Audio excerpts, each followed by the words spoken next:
उन्होंने एक राक्षस को जिसके भय से उनके शरीर एकदम निढाल, एकदम शिथिल हो गए और भागने की शक्ति भी नहीं रही। तब राक्षस ने उन दोनों को मार दिया। उनके धर्मात्मा होने के कारण मेरे पार्षद यानी कृष्ण भगवान के पार्षद उनको वैकुंठ धाम में ले गए, क्योंकि उन्होंने आजीवन सूर्य की पूजा की थी। इसीलिए मैं दोनों पर अति प्रसन्न हुआ। जब वे दोनों विमान पर चढ़े हुए सूर्य के समान तेजस्वी, रूपवान, चंदन और माला धारण किए हुए वैकुंठ में आए, तब मेरे पास दिव्य भोगों के भोग भोगने लगे। बोल श्री कार्तिक भगवान की जय। पहला अध्याय समाप्त हुआ। जय गुरुदेव। इसी तरीके से ये दूसरा अध्याय, तीसरा अध्याय हमारे ये पूरे तिथियों के हिसाब से अध्याय होते हैं, जिसको हम डेली कोशिश करेंगे। कैसे गुरु महाराज जी की आज्ञा मिलती है तो कल से गुरु कृपा में आगे के हर दिन के रोज आएंगे। और जिन्होंने भी कार्तिक भगवान का संकल्प लिया है, आप जरूर उसको पढ़िएगा। दिन में किसी भी टाइम पढ़िए या सुनिए, जो भी है उसको आप पूरे नियम के साथ फॉलो कीजिए। ठीक है, तो ये आपका एक जप और तप रहेगा। दूसरा, कार्तिक महीने में एक और संकल्प है, हम धीरे बोलेंगे, हम मीठा बोलेंगे। हम जितना भी बोलेंगे हमारी आवाज का वॉल्यूम तेज नहीं होगा। हम अपने ऑर्डिनरी नॉर्मल वॉइस में बात करेंगे, मीठा ही बोलेंगे। ठीक है, ठीक है। ये भी हमारा तप है, मतलब हम अपने आप को कंट्रोल करेंगे। तो हमारे तप में क्या चीज आ गई? हमारे तप में चीज आ गई कि हमें धीमा बोलना है, प्रेम से बोलना है, एक चीज। दूसरी चीज आ गई जो हमने खाने की वस्तु छोड़ी, है ना। और जप में हमारी रोज की 5 लाइनें, जिन्होंने भी राम राम की कॉपियां बनाई हुई हैं, अभी तक आप राम राम की कॉपी के साथ अपना जो राम राम लिख रहे हैं, साथ साथ अपनी प्रार्थना भी लिख रहे हैं। उससे पहले आपकी मर्जी है, आप 5 लाइनों का संकल्प लो या 2 लाइन का संकल्प लो।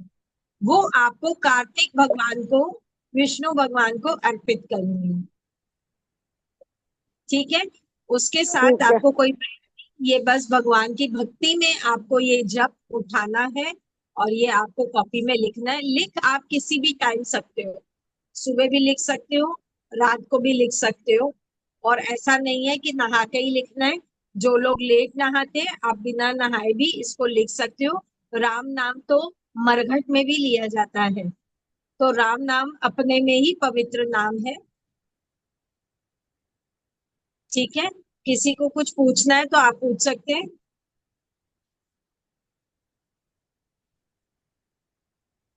कोई डाउट है किसी को तो पूछ सकते हो। भाभी जी, नोटबुक है जैसे पहले लिख रहे हैं? हाँ जी बेटा, आप जो राम राम अपने, अभी हम क्या कर रहे थे, हमारा पहले का जो नोटबुक था उसमें हम राम राम लिखते हैं और साथ साथ अपनी प्रेयर बोलते हैं। हम लिखते हैं राम राम है, और हमारे मन में या हमारे मुख में हमारे प्रेयर होती है। तो अपनी प्रेयर यानी कुछ मांगने से पहले हम भगवान जी को 2 लाइनें अर्पित करेंगे राम राम की, 2 लाइन, 5 लाइन, जो भी आपको ठीक लगे, वो हमारी भगवान को अर्पित होंगी 2 लाइन। ठीक है, हाँ जी। वो शुक्राना समझ लीजिए। चाहे शुक्राना है वो 2 लाइनों में, चाहे वो आपका संकल्प है, आप उसको कैसे भी भाव दे सकते हो। वो शुक्राना है, थैंक यू फॉर एवरीथिंग। वो राम राम की 2 लाइन से पहले, उसके बाद आपकी, मतलब हमें पहले उनको राम नाम का फूल चढ़ाना है। ठीक है भाभी जी। और कुछ, और कुछ? राम राम लिखेंगे, राम राम बोलेंगे और धीमा बोलेंगे, प्रेम से बात करेंगे। अगर बाई चांस देखो अभी आपको धीरे बोलने की आदत नहीं होगी, तो हो सकता है आप जोर से भी बोल लो। तो जब जोर से बोल लोगे, तो आप जितनी बार दिन में जोर से बोलोगे, उतनी बार आपको sorry sorry sorry sorry sorry ऐसे करके भगवान जी को बोलना पड़ेगा। ठीक है, जय गुरुदेव। जय गुरुदेव। जय गुरु। अब हम भागवत कथा अपनी शुरू करते हैं।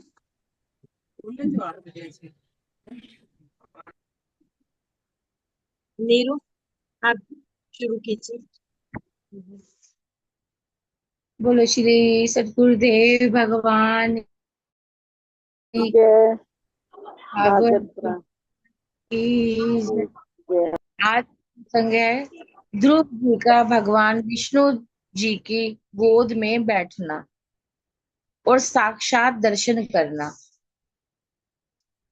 अब यहाँ पर ब्रह्मा जी की रचना का कार्य कर रहे हैं, पर कोई कार्य सफल नहीं हो रहा। ब्रह्मा जी भगवान का ध्यान करते हैं। ब्रह्मा जी के दाहिने हिस्से से स्वयंभू मनु एक पुरुष और दाहिने हिस्से से शतरूपा एक स्त्री की रचना होती है। उनसे कहा गया संसार को आगे बढ़ाओ। उनके 2 पुत्र 3 पुत्रियां होती हैं, देवहूति, प्रस्तुति, आहुति, और 2 पुत्र होते हैं। उनका नाम है उत्तानपाद और प्रियव्रत।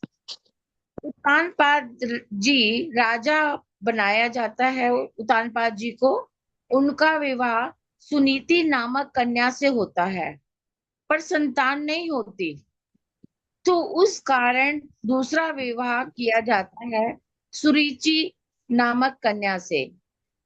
अत्यंत सुंदर, उसकी सुंदरता ऐसी, उसके आगे राजा सब कुछ भूल जाए। अब समय ऐसा है, देखिए क्या लीला है भगवान की। यहाँ पर सुरुचि गर्भवती हुई, वहां सुनीति भी गर्भवती हुई, क्योंकि जिसके कारण उनका दूसरा विवाह हुआ था कि इनकी संतान नहीं है, तो राजा की दूसरी शादी होती है सुरुचि नामक से। अब सुरुचि भी गर्भवती होती है, जो उनकी पहली पत्नी सुनीति होती है वो भी गर्भवती, अलग होते हैं। सुरुचि से सुनीति से जो बालक हुआ उसका नाम रखा ध्रुव। अब यहाँ पर धीरे धीरे राजा का झुकाव सुरुचि की तरफ बढ़ता गया। जो उनकी दूसरी पत्नी थी सुरुचि, उनकी तरफ उनका झुकाव बढ़ता गया। राजा एक बार युद्ध से जीत कर लौटते हैं। सबसे पहले पहली पत्नी के पास आते थे, पर इस बार सीधा सुरुचि के पास गए। जो उनकी दूसरी पत्नी है सुरुचि, उसके पास गए। सेवकों से कह दिया कमरे के अंदर किसी को भी आने मत देना। अंदर राजा, सुरुचि, उनका बेटा उत्तम सब बैठे हैं। जो उनकी दूसरी पत्नी सुरुचि है और उनका जो बेटा उत्तम है और राजा खुद, तीनों उस कमरे में बैठे हुए हैं। ध्रुव जी को जब पता चलता है पिताजी युद्ध जीत कर आए हैं, वो दौड़ते हुए आते हैं, पूरे राजमहल में आवाज लगाते हुए, पिताश्री पिताश्री। सेवकों ने रोक दिया, आप अंदर नहीं जा सकते। अरे ऐसे कैसे नहीं अंदर जा सकता, मुझे पिता महाराज जी से मिलना है। सेवकों ने कहा उन्होंने ही मना किया है, किसी को भी अंदर नहीं आने को कहा। अब हम महाराज जी के आदेश का पालन नहीं करेंगे तो हमें दंड मिलेगा। ध्रुव जी कहते हैं मेरे आदेश का पालन नहीं करोगे तो मैं दंड नहीं दूंगा। अरे उनके दंड से तो मैं बचा दूंगा, मेरे दंड से तुम्हें कोई नहीं बचा सकता। ये ध्रुव जी कह रहे हैं कि मुझे अपने पिता की गोद में, मेरे को अपने पिता के पास जाना है, उनकी गोद में बैठना है। लेकिन उनके सेवकों ने उनको अंदर जाने के लिए मना कर दिया। वो कह रहे दंड देंगे, कहते पिता के दंड से तो मैं बचा लूंगा, लेकिन जो मैं दंड दूंगा उससे तुम्हें कौन बचाएगा। सेवकों को भी लगा कि उनका ही तो बेटा है, क्यों डांटेंगे हमें है। ध्रुव जी दौड़कर अंदर जाते हैं और पिता महाराज की गोद में बैठते हैं। अब सुरुचि को अच्छा नहीं लग रहा, क्योंकि सुरुचि ध्रुव जी की सौतेली माता है। उन सुरुचि को अच्छा नहीं लग रहा है कि उत्तम नीचे बैठा है और ध्रुव गोद में बैठा है। उनको मानो भविष्य दिख रहा है कि उत्तम नीचे बैठा है और ध्रुव राज सिंहासन पर बैठा है। सुरुचि को इतना क्रोध आया, उसने ध्रुव जी के हाथ को पकड़ा और नीचे धकेल दिया। उनको ऐसा लग रहा था उनकी सौतेली माता को कि जैसे ये अपने पिता की गोद में बैठा है, मानो ये राज सिंहासन पर बैठा है और मेरा बेटा नीचे बैठा है। तो उनकी माता को क्रोध आ गया और ध्रुव जी को हाथ से खींचकर उनको नीचे उतार देते हैं। राजा एक बार के लिए खड़े होते हैं और सुरुचि को देखकर फिर बैठ जाते हैं। ध्रुव जी कहते हैं, आप इतना बदल गए हैं। वो अपने पिताजी को कह रहे हैं, आप इतना बदल गए हैं, विश्वास नहीं होता। पहले आप सबसे पहले माता के पास आया करते थे, आज आप उनसे मिलने तक नहीं आए। सुरुचि ने कहा, अपनी माता से जाकर पूछो क्यों नहीं आए। ध्रुव जी ने कहा, आप भी तो माता हैं, आप ही बता दीजिए। बोले, क्योंकि ये महाराज हैं, महाराज महारानी के पास आते हैं या दासी के पास जाते हैं। ध्रुव जी कहें, मेरी माता दासी नहीं है, वो इस महल की महारानी है। सुरुचि ने कहा, महारानी थी, अब वो स्थान मुझे दे दिया गया है, तुम्हारा स्थान मेरे पुत्र उत्तम को दे दिया गया है। ध्रुव जी कहे, उत्तम को जितना मिले मुझे उतनी खुशी है, क्योंकि वो सौतेली माँ है ना, उनका जो बेटा उत्तम है, वो कह रहे कि सब कुछ वो तुम्हारा था वो मेरे बेटे को, वो कह रहे मेरा सौतेला मेरे भाई को जो मिले किससे बहुत बहुत कुछ मिले। ध्रुव जी कहे, उत्तम को जितना मिले उतनी खुशी होगी। अरे मुझे तो पिता महाराज की गोद में बैठना है। सुरुचि ने कहा कि गोद में बैठना है तो जाकर भगवान विष्णु जी से कहना तुझे मेरी कोख से पैदा करे। ठीक है, डांट कर भगा देती हैं। अपनी माता सुनीति के पास गए, रो रहे हैं क्योंकि छोटे बच्चे हैं, वो ध्रुव 5 साल के बच्चे हैं, छोटे से वो रो रहे हैं। अब माता एक बार, 2 बार, 3 बार चुप कराती है, चुप हो जाओ बेटा, चुप हो जाओ, कोई बात नहीं, कोई बात नहीं। ध्रुव चुप ही नहीं हो रहे। अंत में माता भी झुंझला उठती है, जो उनकी अपनी माता सुनीति है वो भी झुंझला उठती है। माता ने झुंझलाहट में कहा, क्या एक साधारण से मनुष्य की गोद में बैठने के लिए रो रहा है? अरे बैठना है तो जाकर भगवान विष्णु की गोद में बैठ, उस गोद से तुझे कोई नहीं उतार सकता। ध्रुव जी ने अब 2 बार भगवान विष्णु जी का नाम सुन लिया। पहली बार उनकी माता सौतेली माता ने बोला कि विष्णु से बोलना कि तुझे मेरी कोख से पैदा करे, जब जाकर तुम अपने पिता के गोद में बैठ सकते हो। अब उसकी अपनी माता ने भी उसको कह दिया कि भगवान विष्णु की गोद में बैठना, तो उस गोद से तुम्हें कोई नीचे नहीं उतार सकता। ध्रुव जी ने अब 2 बार भगवान विष्णु जी का नाम सुन लिया। अब वो कहे, ये भगवान विष्णु कौन है? क्योंकि बच्चे हैं, उनको नहीं पता। मुझे इनसे मिलना है, मुझे इनसे मिलना है। सुनीति माता ने कहा, ये ऐसे नहीं मिलते, इनके लिए तपस्या करनी पड़ती है, वन जाना पड़ता है। अभी तू छोटा है ना, जब तू बड़ा हो जाएगा मैं तुझे वन भेजूंगी। आ देती हैं, उसको नींद कहाँ आए, अब धुन बैठ गई। अब मध्य रात्रि में उठते हैं, सुनीति माता के चरणों को स्पर्श करके वन की ओर निकलता है। अब तो वन में ढूंढ रहे हैं विष्णु जी को। छोटे बच्चे हैं, वन की ओर चले गए, भगवान विष्णु जी को ढूंढ रहे हैं। भगवान भी डर गए, भगवान विष्णु खुद डर गए कि छोटा सा बच्चा, जंगल में तो जंगली जानवर हैं, डकैत हैं। भगवान जी ने नारद जी को भेजा। भगवान ने कहा, उसके साथ रहो, वो छोटे हैं, वो वन में जा रहे हैं, आप उनके साथ रहो। नारद जी जाते हैं। नारद जी कहते हैं, अरे पुत्र, कहाँ घूम रहे हो? अपने घर जाओ, तुम्हारे माता पिता ढूंढ रहे होंगे तुम्हें। ध्रुव जी कहे, आप कौन? नारद जी ने कहा, मैं नारद हूँ। अब उन्होंने बहुत सी कहानियां कहे, अच्छा नारद जी, आपकी तो बहुत सी कहानियां सुनाई है मुझे माता ने। उनकी माता उनको बहुत कहानियां सुनाती थी। आप भगवान विष्णु को जानते हैं ना? नारद जी कहते हैं, हाँ जानता हूँ। बोले, मुझे उनसे मिलना है। वो कहाँ मिलेंगे? नारद जी ने कहा, तुम जीवित नहीं मिल सकते, वो क्षीर सागर में रहते हैं, वहां कोई जीवित नहीं जा सकता। ध्रुव जी कहते हैं मुझे मृत्यु का भय,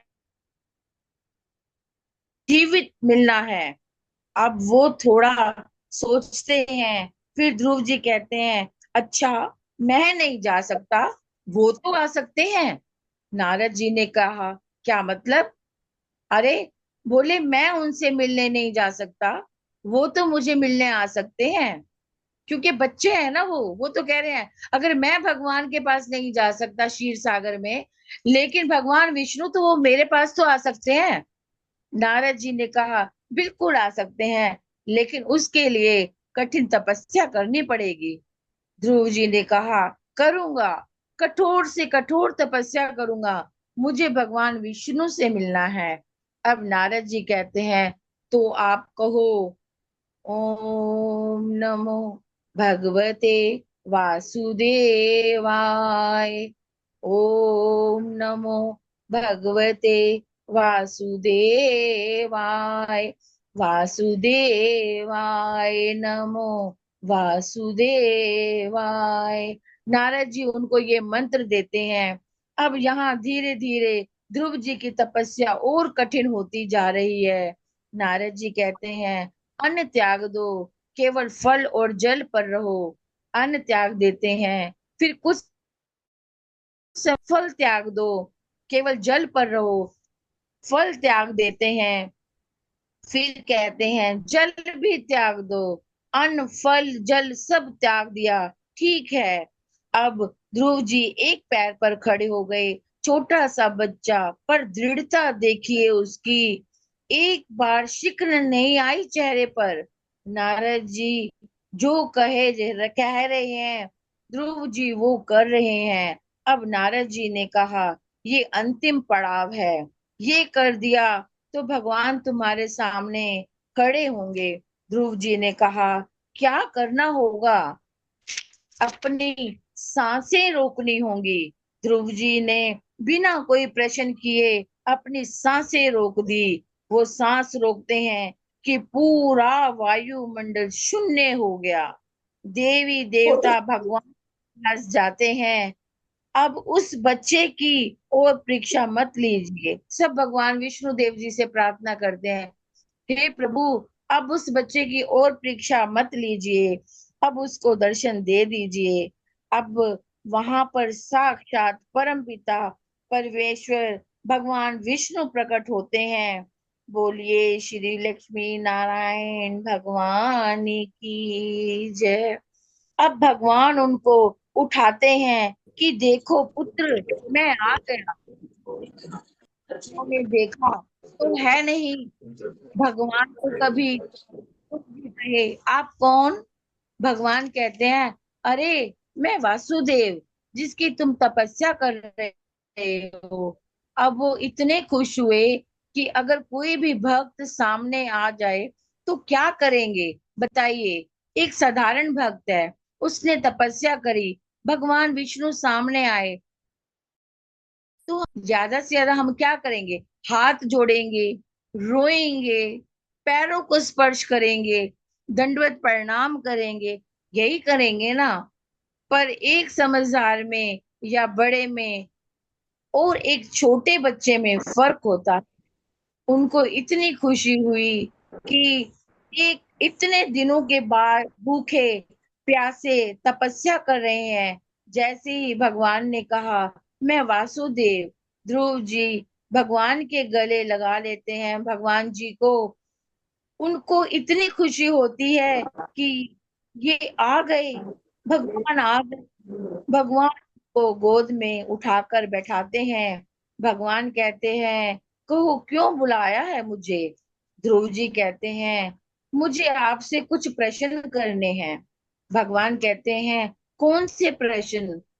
छोटी माता ने मुझे पिताजी की गोद से क्यों उतार दिया? मेरे पिता मेरी माता के पास क्यों नहीं आते? छोटी माता ने इतनी बातें भगवान कहे, अरे अरे अरे अरे, एक साथ इतने प्रश्न? थोड़ा हे पुत्र, पहला प्रश्न करो जिसका उत्तर तुमको सबसे पहले जानना है। ध्रुव जी कहते हैं छोटी माता ने मुझे पिताजी की गोद से क्यों उतार दिया? भगवान कहते हैं, यही प्रश्न तुम्हें सबसे ज्यादा तकलीफ दे रहा है ना। भगवान ध्रुव जी के सिर पर हाथ रखते हैं, कुछ नहीं कहते, पर हाथ रखते ही साक्षात माँ सरस्वती उनके मस्तक पर प्रवेश करती है। ज्ञान उनके मस्तक पर प्रवेश करता है। भगवान कहते हैं, और कुछ जानना है। ध्रुव जी बोले, नहीं। सारे उत्तर मिल गए। रात उनकी माता उन्हें समझा रही थी कि क्या एक साधारण से मनुष्य की गोद में बैठने के लिए रो रहा है। भगवान ने सच उसके सामने रख दिया। ये सब कुछ रिश्ते नाते, ये संसार, ये सिर्फ सब कुछ समय का है, कुछ ही समय का है। सत्य क्या है, भगवान ने वो दर्शा दिया। वो सत्य खुद भगवान है, और जिसके सामने खुद भगवान खड़े हो गए हों, उसको किस चीज की जरूरत है। भगवान बोले, और कुछ जानना है। ध्रुव जी बोले, कुछ नहीं जानना, सारे उत्तर मिल गए हैं। इस प्रकार भगवान ध्रुव जी को दर्शन देते हैं और अपनी गोद में बिठा लेते हैं। बोले श्रीमद् भागवत पुराण की जय। जय।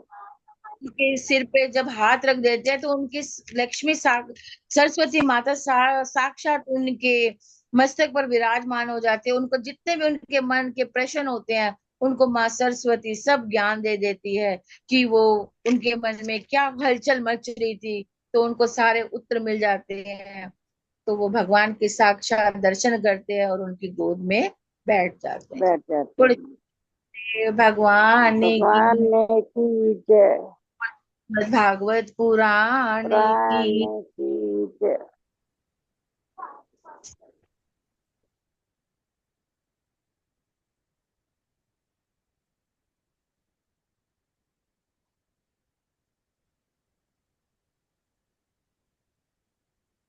जय गुरुदेव। जय गुरुदेव, जय गुरुदेव। कार्तिक जय भगवान माता। जी का भगवत जी का आनंद आ रहा है सभी को। बहुत आनंद आ बहुत रहा है। अच्छा लग रहा है। ठीक है, अभी हमने कार्तिक के महीने का क्या क्या संकल्प बताया आपको, कौन रिपीट करेगा? सारे ही बोलो इकट्ठे। राम नाम लिखना, राम नाम लिखना है, लिखना और जो चीज है वो हमें छोड़ देनी है। सुननी है। और गुरु थोड़ी महाराज धीरे जी बोलना, धीरे बोलना है। प्रेम से बोलना है। प्रेम से।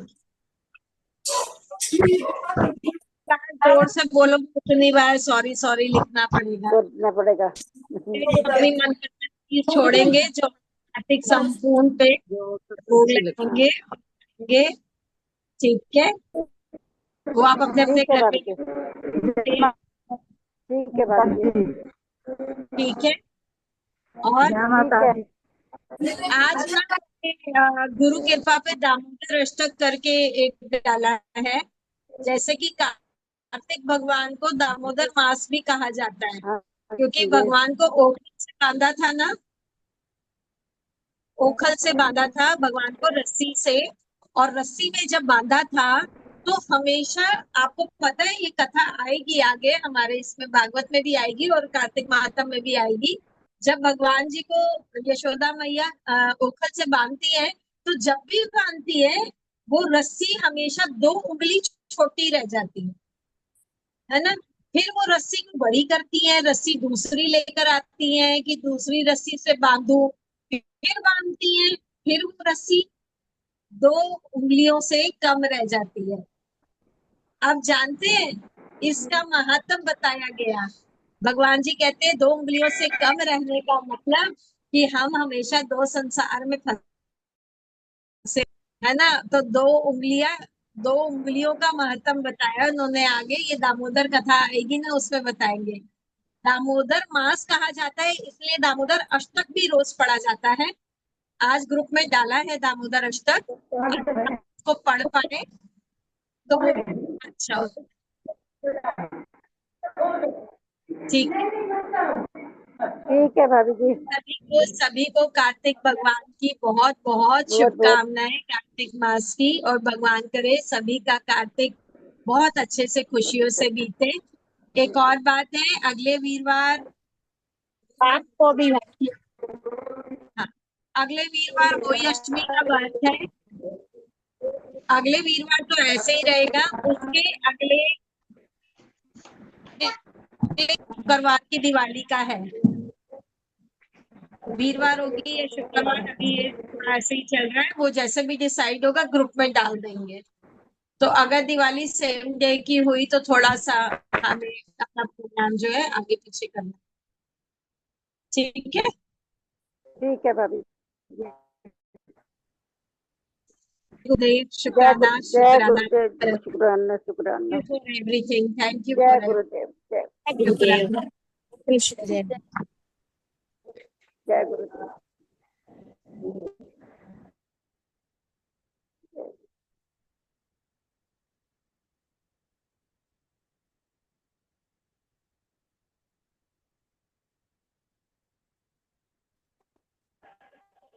जय